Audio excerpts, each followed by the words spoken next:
Fala, povo bonito! Tudo bem com vocês?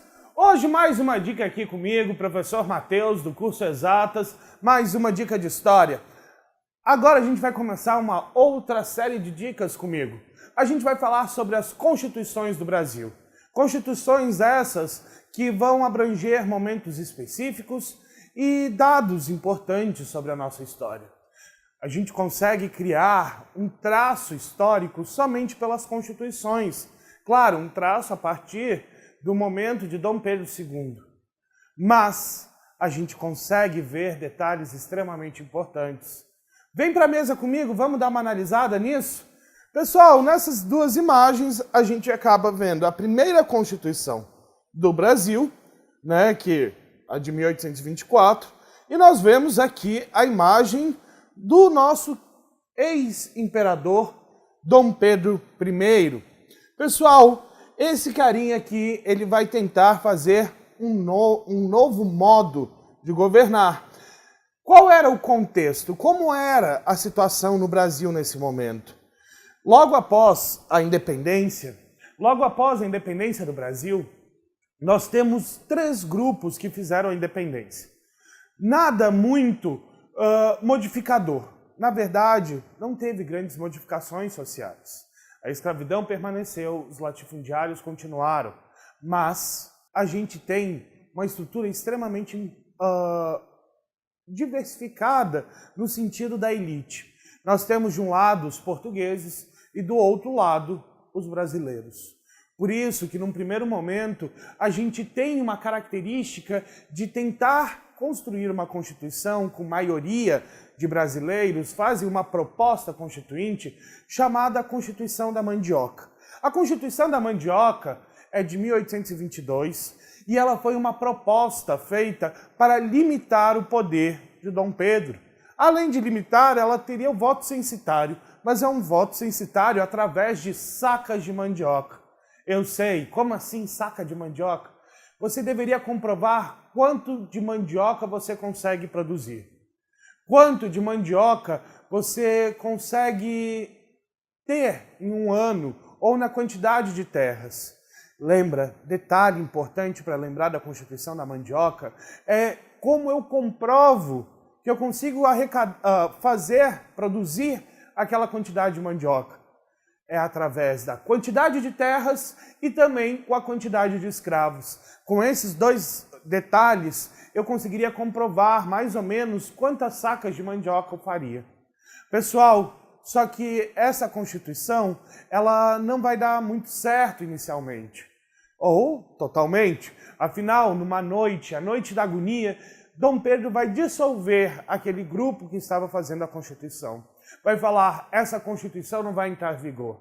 Afinal, eu sou um déspota. Eu sou um governante.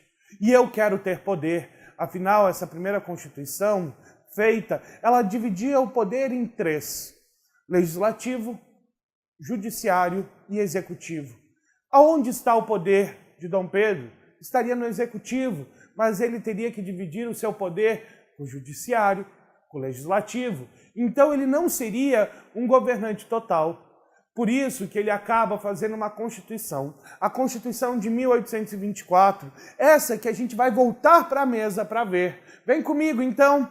Pessoal, as características principais dessa Constituição. O nome é Império do Brasil. É uma carta outorgada, ou seja, uma carta imposta. O Estado é centralizado. Na mão de quem? Exatamente, do Dom Pedro. É uma monarquia hereditária e constitucional. Vejam que esse detalhe da monarquia hereditária traz mais a certeza que a gente tem um caráter absolutista. Nós dividimos esse poder em quatro: o executivo, legislativo, judiciário e o tão famoso poder moderador de Dom Pedro. Esse poder moderador, ele era somente de Dom Pedro. Tanto que a gente vai ter uma realidade quando Dom Pedro I vai embora e deixa seu filho, criança ainda, para governar. O que vai ocorrer? Vai vir o período regencial, Pessoas vão governar o Brasil, Padre Feijó, Araújo de Lima, mas vai ser retirado deles esse poder, porque esse poder é dos governantes. Pessoal, ainda temos o mandato dos senadores é vitalício e o voto é censitário, é um voto por renda. Quanto dinheiro você tem? É assim que a gente vai comprovar se você pode votar ou não, né? Eleitores de paróquia, eleitores de província, você tem a classificação da estrutura e você tem um estado confessional. Que estado confessional é esse, professor? Basicamente, a gente vai se tornar um estado junto com a Igreja Católica. Afinal, é criado o beneplácito e o padroado, um para unir e o outro para limitar. Porque pensa comigo, a partir do momento em que a gente une a Igreja com o Estado, teria interferência da Igreja no Estado brasileiro, com as chamadas bulas papais, aquelas ordens que o Papa dá. Mas no Brasil, quem manda é Dom Pedro. Por isso que ele cria limitadores para essa estrutura, né? Então, pessoal, cuidado. Essa primeira Constituição é uma reafirmação da estrutura de poder, da estrutura absolutista do poder.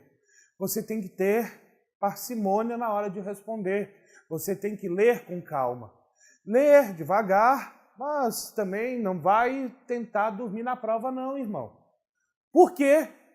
Pessoal, a gente está aqui para fazer a sua aprovação ocorrer. No curso Exatas, com as dicas do curso Exatas, comigo, professor Mateus. Então, vamos!